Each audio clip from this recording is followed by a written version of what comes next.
আসসালামু আলাইকুম। Eastern bank থেকে কিভাবে আপনি সিটি ব্যাংকে ফান্ড ট্রান্সফার করবেন এই বিষয়ে নিয়ে কথা বলবো। খুব সহজে আপনি ফান্ড ট্রান্সফার করতে পারবেন। আপনাকে ফান্ড ট্রান্সফার করার জন্য সর্বপ্রথম আপনি ইবিএল স্কাই ব্যাংকিং এই অ্যাপে প্রবেশ করবেন। এই অ্যাপে প্রবেশ করার পর আপনার ইবিএল স্কাই ব্যাংকিং অ্যাকাউন্টে লগ ইন করবেন। ইবিএল স্কাই ব্যাংকিং অ্যাকাউন্টে লগ ইন করার পর আপনি ফান্ড ট্রান্সফার নামে একটি অপশন পাবেন। আপনি ফান্ড ট্রান্সফার এই আইকনে প্রবেশ করবেন। এই আইকনে প্রবেশ করার পর সর্বপ্রথম আপনাকে ফান্ড ট্রান্সফার করার জন্য আপনাকে বেনিফিশিয়ারি অ্যাড করতে হবে। এজন্য ফান্ড ট্রান্সফার বেনিফিশিয়ারি অ্যাড এই অপশনে ক্লিক করবেন। ফান্ড ট্রান্সফার এই অপশনে ক্লিক করার পর অ্যাকাউন্ট টাইপ এই অপশনে ক্লিক করবেন। আপনি যেহেতু সিটি ব্যাংকের অ্যাকাউন্টে ফান্ড ট্রান্সফার করবেন, আপনি আদার ব্যাংক ট্রান্সফার এই অপশনে ক্লিক করবেন। এই অপশনে ক্লিক করার পর আপনি অ্যাকাউন্টেও ফান্ড ট্রান্সফার করতে পারবেন। আপনার যদি অ্যাকাউন্টের এগেনস্টে কোনো কার্ড থাকে আপনি কার্ডেও ফান্ড ট্রান্সফার করতে পারবেন। আমি আপনাদেরকে বলবো আপনি অ্যাকাউন্ট অপশনটি সিলেক্ট করবেন। অ্যাকাউন্ট অপশনে সিলেক্ট করার পর আপনার অ্যাকাউন্ট নাম্বার বসাবেন।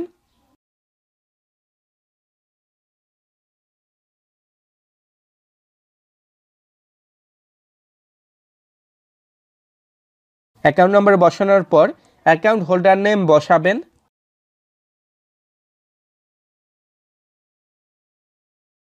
অ্যাকাউন্ট হোল্ডার নেম বসানোর পর আপনি বেনিফিশিয়ারি নেম বসাবেন।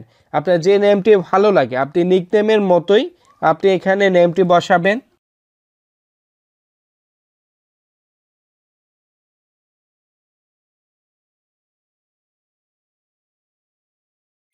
নিকনেম বসানোর পর আপনি ব্যাংক নেম সিলেক্ট করবেন। ব্যাংক নেম সিলেক্ট করার পর আপনি যে ব্যাংকটি সিলেক্ট করবেন, আপনার ব্যাংকটি যে ডিস্ট্রিক্টে থাকবে এই ডিস্ট্রিক্টের নেমটি সিলেক্ট করবেন। ডিস্ট্রিক্টের নেম সিলেক্ট করার পর আপনি ব্রাঞ্চ নেম সিলেক্ট করবেন। ব্রাঞ্চ নেম সিলেক্ট করার পর আপনি রাউটিং নাম্বার দেখতে পাবেন। ইনফরমেশনগুলো ভালোভাবে দেখে আপনি সাবমিট অপশনে ক্লিক করবেন। সাবমিট অপশনে ক্লিক করার পর আপনার বেনিফিশিয়ারিটি সাকসেসফুলি অ্যাড হবে। এরপর আপনি ফান্ড ট্রান্সফার করার জন্য আপনি পুনরায় ফান্ড ট্রান্সফার অপশনে ক্লিক করবেন। ফান্ড ট্রান্সফার অপশনে ক্লিক করার পর আদার ব্যাংক ট্রান্সফার এই অপশনে ক্লিক করবেন। আদার ব্যাংক ট্রান্সফার এই অপশনে ক্লিক করার পর আপনি ট্রান্সফার মোড সিলেক্ট করবেন। আপনি ইএফটির মাধ্যমে ট্রান্সফার করতে পারবেন। বিইএফটিএন এর মাধ্যমে যদি ট্রান্সফার করেন সর্বোচ্চ 3 কর্মদিবস সময় লাগবে ফান্ডটি ট্রান্সফার হতে। আপনি যদি এনপিএসপির মাধ্যমে ফান্ড ট্রান্সফার করেন আপনি ইনস্ট্যান্ট ফান্ডটি রিসিভ করতে পারবেন। আপনি এনপিএসপি সিলেক্ট করবেন। এনপিএসপি সিলেক্ট করার পর আপনি একটি লিমিট দেখতে পাবেন। এরপর ট্রান্সফার টাইপ সিলেক্ট করবেন। আপনার যেহেতু বেনিফিশিয়ারিতে অ্যাকাউন্ট নাম্বার অ্যাড করা হয়েছিল আপনি অ্যাকাউন্ট টু অ্যাকাউন্ট এই অপশনে ক্লিক করবেন। এরপর সিলেক্ট অ্যাকাউন্ট বা কার্ড এই অপশনে সিলেক্ট করবেন। আপনার ইস্টার্ন ব্যাংকের অ্যাকাউন্ট সিলেক্ট করার পর আপনি বেনিফিশিয়ারি নেম সিলেক্ট করবেন। আপনার বেনিফিশিয়ারিতে যে নামটি অ্যাড করা হয়েছিল এই নামটি সিলেক্ট করবেন। এই নাম সিলেক্ট করার পর আপনি অ্যাকাউন্টের ইনফরমেশনগুলো দেখতে পাবেন। অ্যাকাউন্ট নাম্বার দেখতে পাবেন, অ্যাকাউন্টের নেম দেখতে পাবেন এবং আপনি ব্যাংক নেম দেখতে পাবেন। এরপর আপনি ট্রান্সফার অ্যামাউন্ট বসাবেন। ট্রান্সফার অ্যামাউন্ট বসানোর পর আপনি ন্যারেশনে কিছু লিখবেন। আপনি কি কারণে ফান্ড ট্রান্সফার করতে চাচ্ছেন আপনি ন্যারেশনে লিখবেন। ন্যারেশনে লেখার পর আপনি ওটিপি সিলেক্ট করবেন অথবা আপনি যদি বায়োমেট্রিক অ্যাক্টিভ থাকে আপনি বায়োমেট্রিক সিলেক্ট করবেন। এরপর আপনি সাবমিট অপশনে ক্লিক করবেন। এরপর আপনার ইমেলে নেওয়ার জন্য ইমেল সিলেক্ট করবেন।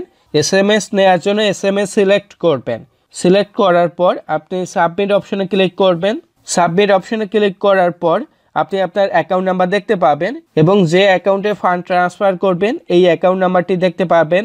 আপনার অ্যাভেলেবেল ব্যালেন্স দেখতে পাবেন এবং আপনার ট্রান্সফার অ্যামাউন্টটি দেখতে পাবেন। এরপর আপনি ইয়েস অপশনে ক্লিক করবেন। ইয়েস অপশনে ক্লিক করার পর আপনার মোবাইল নাম্বারে একটি ওটিপি কোড আসবে। ওটিপি কোডটি আসার পর আপনি বসাবেন। বসানোর পর আপনি সাবমিট অপশনে ক্লিক করবেন। আপনার ইনস্ট্যান্ট ফান্ডটি ট্রান্সফার হবে। আশা করছি আপনার ফান্ড ট্রান্সফার করতে কোনো প্রবলেম থাকবে না। খুব সহজে ইস্টার্ন ব্যাংক থেকে সিটি ব্যাংকের অ্যাকাউন্টে ফান্ড ট্রান্সফার করতে পারবেন। আশা করছি আপনাদের ভিডিওটি ভালো লাগবে। ভিডিওটি ভালো লাগলে অবশ্যই লাইক দিবেন, শেয়ার করবেন, কমেন্ট করবেন এবং সাবস্ক্রাইব করবেন।